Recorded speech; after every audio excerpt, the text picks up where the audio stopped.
اور یہ اچھا بھی ہے. دیکھا جائے تو انہوں نے ایک مشکل وقت میں بہرحال پارٹی کو کہیں نہ کہیں لیڈ کیا ہے. سر اس سے پہلے کہ میں جماعت اسلامی کے حوالے سے بات کروں، ایک شارٹ سا مجھے جواب دیجیے گا. خان صاحب نے صحافیوں سے گفتگو کرتے ہوئے کہا کہ مجھے یہ گورنمنٹ 2 مہینے تک نظر آ رہی ہے چلتی ہوئی، اس کے بعد یہ چلتی ہوئی نظر نہیں آ رہی. تو یہ کہاں سے انہوں نے پیش گوئی؟ میرا خیال ہے اکنامک فرنٹ کو دیکھتے انہوں نے کہا ہے کہ بارہا کوششیں کرنے کے باوجود ہمیں ابھی تک دوست ممالک بھی رسپونڈ نہیں کر رہے. تو آپ اندازہ لگائیں کہ ہمارے اس وقت جو سب سے بڑا پرابلم ہے، شاید ہم چاہ رہے ہیں کہ ہمارے دوست ممالک بالخصوص چائنا ہمارا جو $15 بلین کا لون ہے اس کو رول اوور کر دے. بٹ ابھی تک وہاں سے بھی اگر میسیجنگ کو پازیٹیو نہیں ہے تو میرا خیال میں عمران خان صاحب نے اکنامک فرنٹ کو مد نظر رکھتے ہوئے یہ کہا ہے کہ شاید اگر یہ 2 ماہ مزید اس طرح کنٹینیو کرتا ہے تو یقینی طور پہ پھر IMF پروگرام اور باقی چیزیں ساری مشکل میں آ سکتی ہیں. تو ان کی ایک اسیسمنٹ ہے جو اتنی غلط نہیں ہے میرا خیال میں. اگر سچویشن اس طرح پریویل کرے گی تو وہ زیادہ دیر تک رہ نہیں سکتی، پھر ہمیں کسی طرف جانا پڑے گا. تھوڑا سا جماعت اسلامی کی بھی بات بالکل شادی صاحب، اب یہ صورتحال تو ہم نے ڈسکس کر لی ہے، اب جو ہوگا دیکھا جائے گا اب آگے والے دنوں میں کیا ہوتا ہے. لیکن ایک اور عوامی مسائل بھی ہیں جس کے اوپر دھرنا دیا جا رہا ہے، اور اب کوئی 14-15واں دن ہے آج، 15واں دن ہو گیا، اور اب وہ کہہ رہے ہیں کہ مذاکرات ہو چکے ہیں ہمارے سم ورڈ. عطا تارڑ کہہ رہے ہیں کہ جو آپ کے مسائل ہیں وہی ہمارے مسائل ہیں، تو پھر کیوں کوئی وے فارورڈ نہیں نکل رہا؟ کیا بات کر دی انہوں نے؟ بس میرا خیال میں اس دھرنے سے جماعت اسلامی کو اتنا ضرور فائدہ ہوا ہے کہ انہوں نے میڈیا اٹینشن گریب کی ہے، اور کافی دن تک وہ ٹی وی سکرینز کے اوپر اور پرنٹ میڈیا کی زینت بنے رہے ہیں. لیکن الٹیمیٹ گول میرا خیال میں ان کو معلوم تھا پہلے دن سے کہ وہ اچیو نہیں کر سکتے. IPPs کے ایشوز بڑے کمپلیکسڈ ہیں، اس میں کوئی شک نہیں ہے کہ ساورن گارنٹیز ہیں، ان کے نتیجے میں آپ ان کو آگے پیچھے نہیں کر سکتے.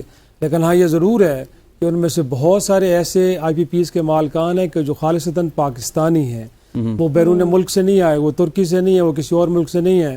تو میں سمجھتا ہوں کہ ان کو بھی چاہیے تھا کہ ایک فیکٹ شیٹ سامنے رکھتے اور کم از کم ریاست پاکستان کو بتاتے کہ جہاں آپ لوگوں کو لوٹ رہے ہیں. کم از کم ہوگا کہ کسی زمانے میں زرداری صاحب کہا کرتے تھے یہ جو معاہدے ہیں یہ قرآن و حدیث نہیں ہوتے، لیکن عوام کی دفعہ وہ بڑے کمپلیکیٹڈ ہو جاتے ہیں. لیکن ریکارڈ ایک اور باقی معاملات ہم نے دیکھا نا کہ ہمیں پھر جرمانے ہوئے، اگرچہ دوست ممالک نے پھر وہ ان کو معاف کروایا جو کچھ بھی ہے.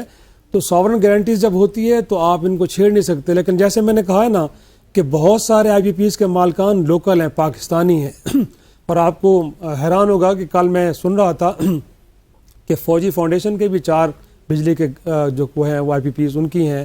اسی طرح باقی لوگ ہیں، جہانگیر ترین صاحب ہیں یا باقی عبدالرزاق صاحب ہیں یا باقی، ان لوگوں کو ضرور بٹھایا جا سکتا ہے کہ اس وقت پاکستان بڑی مشکل صورتحال کا شکار ہے. ہمارے لوگ میں سخت نہیں ہے کہ وہ $70 پر یونٹ بجلی دے سکیں. تو خدارہ کم از کم کیپیسٹی پیمنٹ کے حوالے سے یا دیگر جہاں جہاں ہمیں آپ ریلیف دے سکتے ہیں آپ وہاں پہ دیں. تو یہ گفتگو ہونی چاہیے جو کہ بڑی لاجیکل بھی ہے اور پریکٹیکل بھی ہے.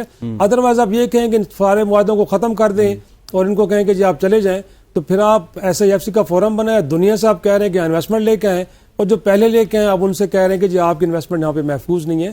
تو یہ میرا خیال میں مناسب نہیں ہوگا. لیکن اس کے بعد آپ یہ سمجھتے ہیں کہ تھوڑا سا جماعت اسلامی جو ہے وہ پاپولر بھی ہو گئی ہے؟ میں نے آپ سے پہلے کہا ہے کہ یہ 14-15 دن ان کو بڑے ان کو لگا ہے کہ انہوں نے میڈیا اٹینشن گریب کی ہے اور انہوں نے اپنا پروفائل ذرا بہتر کیا ہے.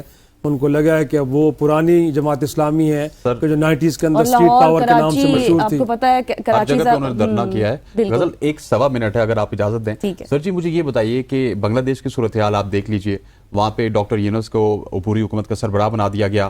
پڑوسی ملک میں ایک اور اسی طرح کے ابو کلام آزاد تھے جن کو صدر بنایا گیا تھا، لیکن ہمارے یہاں کوئی ایسا قابل بندہ نہیں ہے جو آئے اور ملک کو سنبھالے اس طرح کا اکانومسٹ.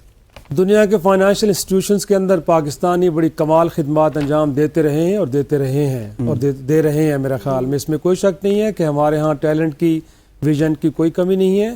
لیکن میرے خیال میں تھوڑا سا میں ریئلسٹک اپروچ کے ساتھ کہ یہ جو ہمارا پولیٹیکل کلچر ہے کہ جس میں جو ہم اپنے لوگوں کو زیادہ نوازتے ہیں یا سمجھتے ہیں کہ ہمارے بااعتماد لوگ ہیں، انہی کے پاس وزارتیں، انہی کے پاس ڈیسیجن میکنگ ہونی چاہیے، اس کو تھوڑا سا اوائڈ کرنا پڑے گا.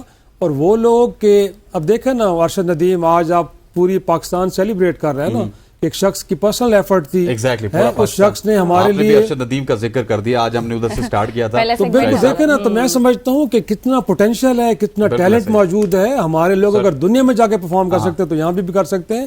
تو یہاں پہ بھی آپ کو سینکڑوں یونس احمد ملیں گے، بٹ ان کو پہچاننے کی اور ڈیو پلیس پہ لانے کی ضرورت ہے. Exactly. Thank you very much for joining اس شرائع صاحب. خواتین و حضرات